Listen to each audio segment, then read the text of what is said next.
Noies, sabeu què són els nutrients? Tu ho saps? Doncs ara us ho explicarem! Els nutrients són substàncies que trobeu als aliments. Hi ha 5 nutrients diferents.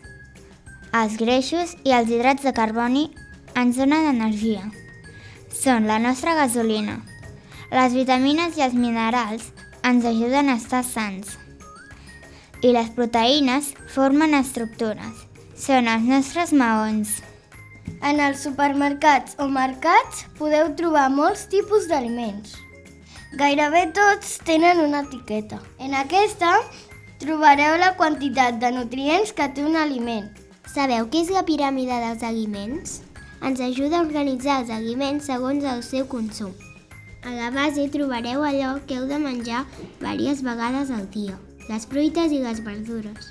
Trobareu els llegums i els cereals. Després els productes d'origen animal, la carn, el peix, ous. Per últim, allò que no hauríem de menjar, llaminadures i begudes refrescants.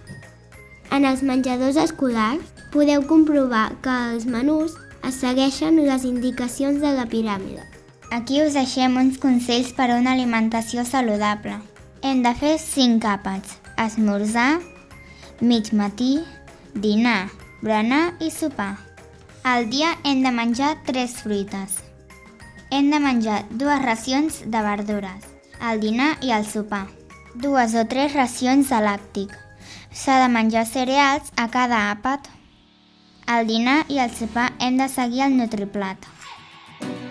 Espero que us hagi agradat molt. I que hagueu après moltíssimes coses. Gràcies per escoltar-nos.